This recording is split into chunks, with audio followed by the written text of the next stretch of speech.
हमारे मन में गंदे विचार क्यों आते हैं? हम नहीं चाहते पर फिर भी हमारे मन में गंदे विचार आते रहते हैं। लेकिन क्यों?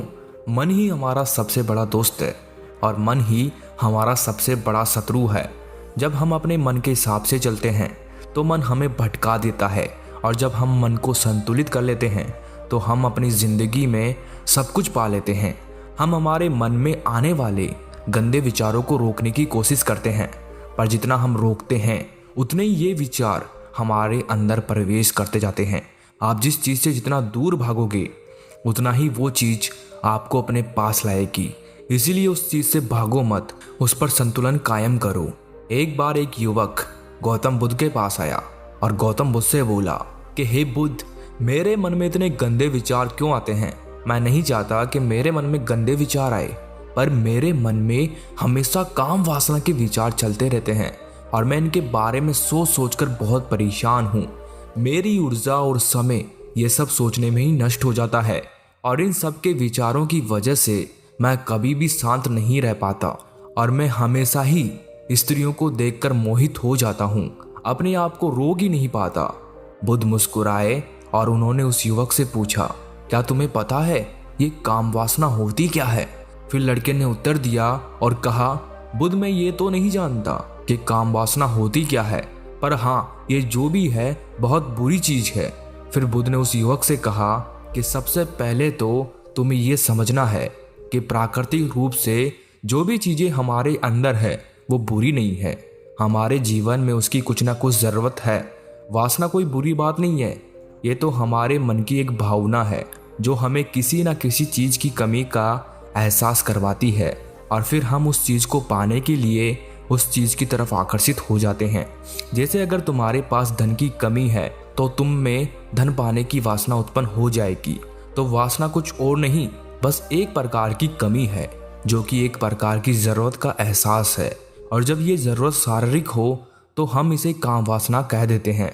युवक ने गौतम बुद्ध को कहा कि बुद्ध, मुझे काम वासना का मतलब तो समझ में आ गया, पर आप मुझे ये बताइए कि ये आती कहाँ से है, कैसे आती है ये? गौतम बुद्ध ने कहा कि काम वासना कहीं से आती नहीं है, ये तो हमारे अंदर ही होती है, और इसका होना तो जरूरी भी है, तभी तो मानव जाति का विस्तार होगा। युवक ने कहा, जब ये हमारे अंदर ही है और जरूरी भी है तो फिर लोग इसे गलत क्यों बोलते हैं?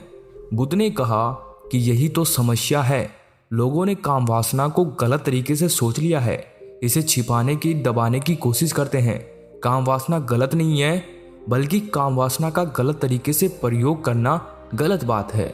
लोग जिससे प्रेम करते हैं बस उसी के लिए जीने लग जाते हैं, उसे पाना ही अपना लक्ष्य बना लेते हैं और उसी के बारे में हमेशा सोचते रहते हैं, पर यह सब गलत है। बुद्ध ने युवक से कहा, क्या तुम्हें पता है जानवरों में भी काम वासना होती है? युवक ने उत्तर दिया, हाँ बुद्ध, जानवरों में भी काम वासना होती है, क्योंकि जानवर भी तो आखिर अपनी पीढ़ी को आगे बढ़ाएंगे। बुद्ध ने कहा, तो फिर हम जानवरों की काम वासना को गलत क्यों नहीं कहते? युवक ने कहा, मुझे नहीं पता महात्मा, आप ही मुझे बताइए। गौतम बुद्ध ने कहा कि जानवर अपनी काम वासना का प्रयोग आनंद प्राप्ति के लिए नहीं करते, वो तो सिर्फ संतान उत्पन्न करने के लिए काम वासना का उपयोग करते हैं। जानवरों को प्रकृति ने इतनी समझ नहीं दी कि वो काम वासना को अपने सुख का आधार बना सके, जबकि मनुष्य अपनी समझ के बलबूते पर प्रकृति में पाई जाने वाली प्रत्येक वस्तु को अपने सुख के लिए प्रयोग करता है। हम इंसानों ने ही काम वासना को अपने सुख का साधन बना लिया है, जबकि प्रकृति ने तो हमें अपने वंश को आगे बढ़ाने के लिए दिया था, लेकिन इंसानों ने इसे अपने जीवन का परम लक्ष्य बना रखा है, और इस तरह से काम वासना का बेलगाम हो जाना गलत है। युवक ने बुद्ध से पूछा, महात्मा जी, ये काम वासना हम पर हावी क्यों होती है, क्यों ये बेलगाम हो जाती है? तब गौतम बुद्ध ने कहा कि सुनो, अब जो मैं तुम्हें बताऊंगा उसे तुम ध्यान पूर्वक सुनना।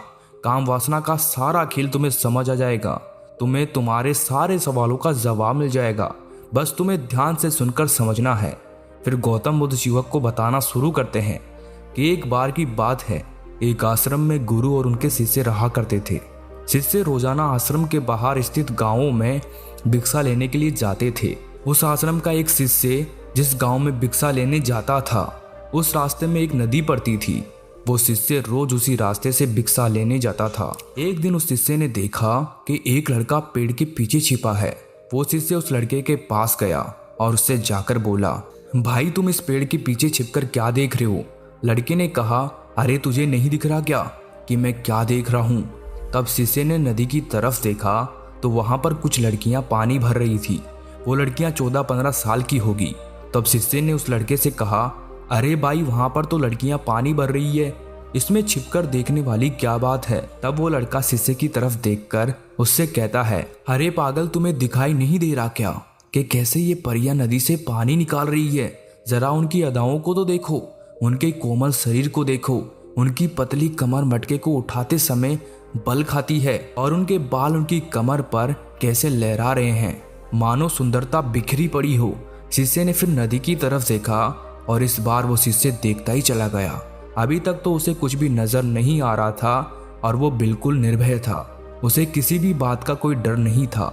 लेकिन अब वो छिपने लगा और उन लड़कियों को देखने लगा जैसे उसने कोई अपराध कर दिया हो। और जब वो छिपकर उन लड़कियों को देख रहा था तभी वो अचानक अंदर से कांप गया और उसने कहा कि ये मैं क्या कर रहा हूँ? मैं जो कर रहा हूँ वो सही नहीं है, मुझे यहाँ से चले जाना चाहिए। और फिर वो जल्दी से वहाँ से चला गया। वो आश्रम पहुँच जाता है। आश्रम जाकर वो अपने कार्यों में लग गया। लेकिन जो अभी वो देखकर आया था वही उसकी आंखों के सामने बार बार आ रहा था। उसके मन में वही दृश्य चल रहा था। उसका मन वही सब कुछ देखने के लिए ललायित हो रहा था। उसका किसी भी काम में मन नहीं लग रहा था। सुबह होते ही वो रोज जल्दी ही भिक्षा के लिए आश्रम से निकल जाता और उस नदी के पास वाले वृक्ष के पास जाता जहाँ पर वो लड़का पहले से मौजूद रहता था। उसके साथ मिलकर लड़कियों को छुप छुप कर देखता था। अब वो शिष्य रोज ही ऐसा करने लग गया। ये उसके रोज का काम हो गया।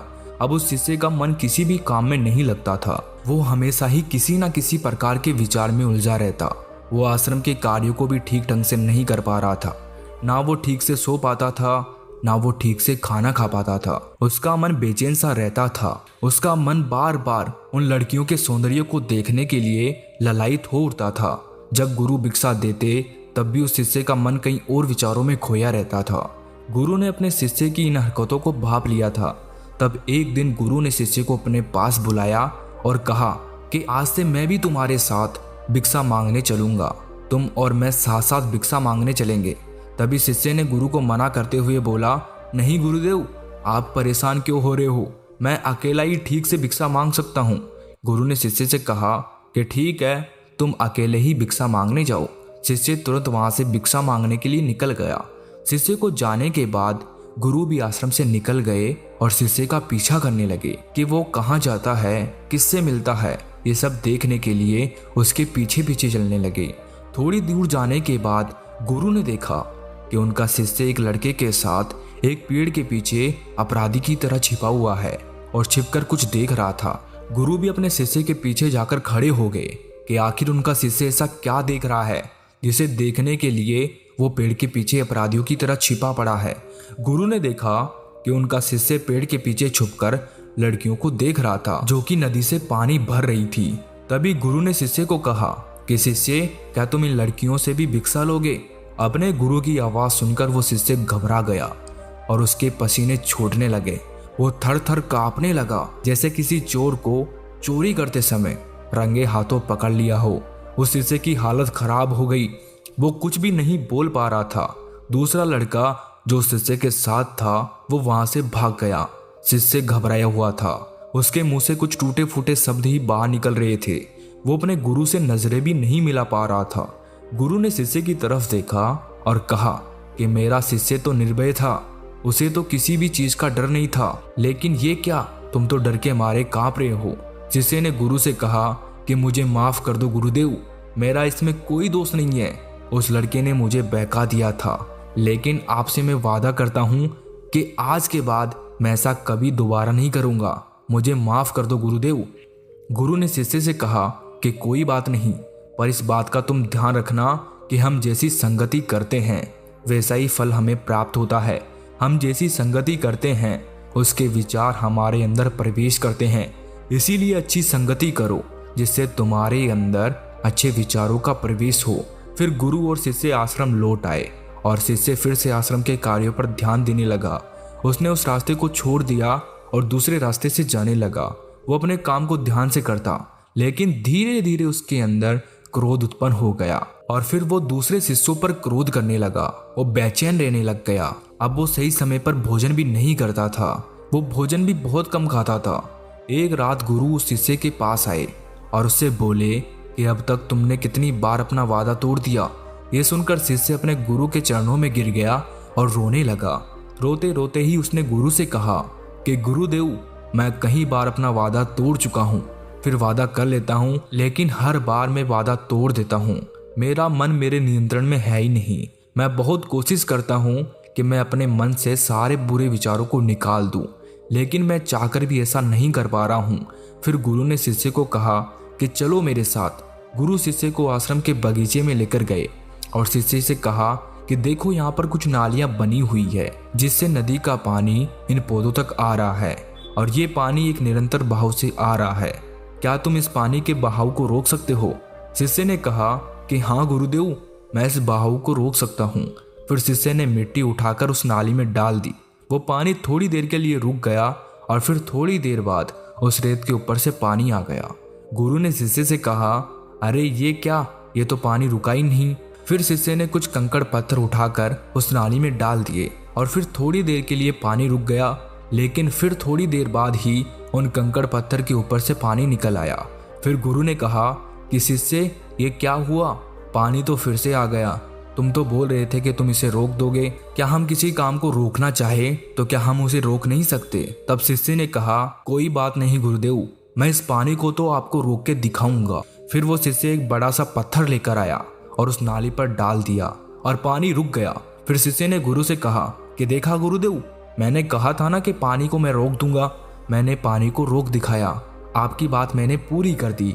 गुरु मुस्कुराए और बोले, अच्छा जरा ध्यान से देखो, पानी रुक गया क्या?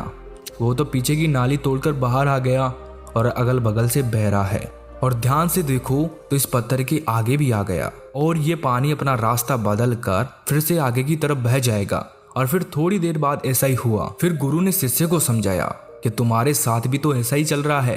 तुम बार बार प्रयास कर रहे हो, बड़े से बड़ा प्रयास कर रहे हो, पर हर बार तुम्हारा प्रयास टूट रहा है और ये हमेशा टूटता ही रहेगा। तुम कितना भी बड़ा पत्थर रख लो, लेकिन पानी तो अपना रास्ता बना ही लेगा। ये सब देखकर शिष्य निराश हो गया। फिर शिष्य ने गुरु से कहा कि हे गुरुदेव, क्या कोई तरीका नहीं है जिससे मैं इन गंदे विचारों से बाहर निकल सकूं? और ये मेरे मन में आए ही नहीं। गुरु शिष्य को एक नदी के पास ले गए जहां से उस बगीचे में पानी आ रहा था। गुरु ने शिष्य से कहा, वो पानी इसी नदी से जा रहा है। अगर हम यहीं से उस रास्ते को बंद कर दें जहां से ये पानी बगीचे में जा रहा है, तब क्या हम पानी को रोक नहीं सकते? शिष्य ने कहा कि हाँ गुरुदेव, अवश्य ऐसा हो सकता है। मैं इस पानी को यहीं से बंद कर देता हूँ, तब आगे की नाली में पानी जाएगा ही नहीं और फिर बगीचे में पानी जाएगा ही नहीं। फिर शिष्य ने नदी से जाने वाले रास्ते को बहुत मेहनत करके पत्थर और मिट्टी डाल डालकर बंद कर दिया और गुरु से कहा कि गुरुदेव, मैंने पानी को बंद कर दिया है, अब ये पानी बगीचे में जाएगा ही नहीं। तब गुरु ने कहा कि शिष्य, अगर पानी बगीचे में नहीं जाएगा तो पेड़ पौधों को पानी कहाँ से मिलेगा? उन पेड़ पौधों को तो पानी की आवश्यकता है और उन पेड़ पौधों में कुछ पेड़ पौधे तो ऐसे हैं जिनको रोज पानी की आवश्यकता है। वो तो मुरझाकर मर ही जाएंगे, उनका क्या होगा? पानी तो हमें खोलना ही होगा। शिष्य ने गुरु की बात सुनकर वापस नदी से जाने वाले पानी का रास्ता खोल दिया। तब गुरु ने शिष्य से पूछा, शिष्य, अगर हम इस नदी के पूरे पानी को बगीचे की तरफ मोड़ दें तो क्या होगा? तब शिष्य ने जवाब दिया कि गुरुदेव, वहां पर जितने भी पेड़ पौधे हैं वो गलकर नष्ट हो जाएंगे, वहां पर कुछ नहीं बचेगा।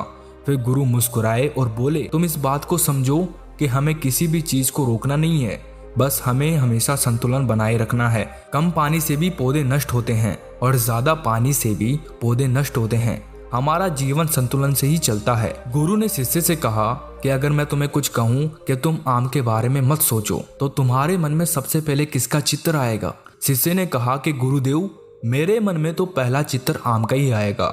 गुरु ने कहा कि जब हम गंदे विचारों को जबरदस्ती रोकने का प्रयास करते हैं तो वो और मजबूती के साथ हमारे अंदर प्रवेश करते हैं, हमारे अंदर उठते हैं।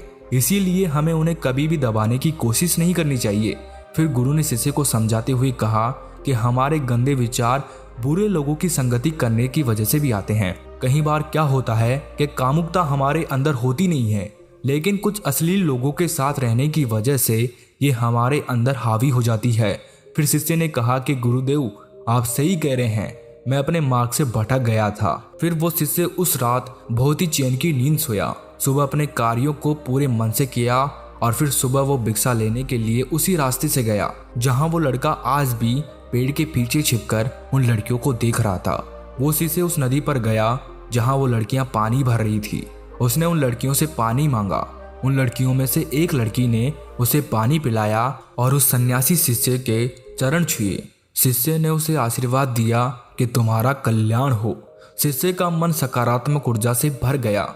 उसके चेहरे पर मुस्कान आ गई थी, जैसे कि उसे कुछ खोया हुआ वापस मिल गया हो। वो वापस अपने रास्ते से जाने लगा। तभी पीछे से वो लड़का आ गया जो पेड़ के पीछे छुपा हुआ था। वो शिष्य के पास आया और बोला कि क्या बात है, आज तो तुमने नजदीक से दर्शन कर लिए, तुम तो मुझसे भी आगे निकले। तब शिष्य ने कहा कि हम हमेशा दूसरे के दर्शन करने में ही व्यस्त रहते हैं, अपने दर्शन कर ही नहीं पाते। तुम कब तक इस पेड़ के पीछे छुपते रहोगे? किसी को पसंद कर लो, उससे बोल दो, अगर वो भी तुम्हें पसंद करती है तो शादी कर लो, पर उससे पहले तुम कुछ बन जाओ, अपने आप को पहचान लो, ऐसे अपना समय बर्बाद मत करो। फिर वो लड़का रोज उस शिष्य से मिलने लगा और उस लड़के ने नदी पर जाना छोड़ दिया और फिर वो लड़का अपने जीवन में कुछ बनने के लिए संघर्ष करने लगा। तो तुमने देखा संगति का असर क्या होता है। अपनी संगति बदलो, अपने विचार बदलो। बुद्ध ने युवक से पूछा कि क्या तुम्हें तुम्हारे सारे सवालों का जवाब मिल गया? तब युवक ने कहा कि हाँ महात्मा जी, आपका बहुत बहुत धन्यवाद। तब गौतम बुद्ध ने युवक से कहा कि जब तुम्हारे मन में गंदे विचार आए तब आप अपने आप को दोषी मत मानो। ये शरीर है और ये सब इसने हजारों वर्षों से सीखा है। एक केवल तुम्हारे सोच लेने से, शपथ लेने से ये टूटने वाला है नहीं, लेकिन तुम्हारे पास वो शक्ति है, वो ऊर्जा है जिसका तुम्हें संतुलन उपयोग करना है।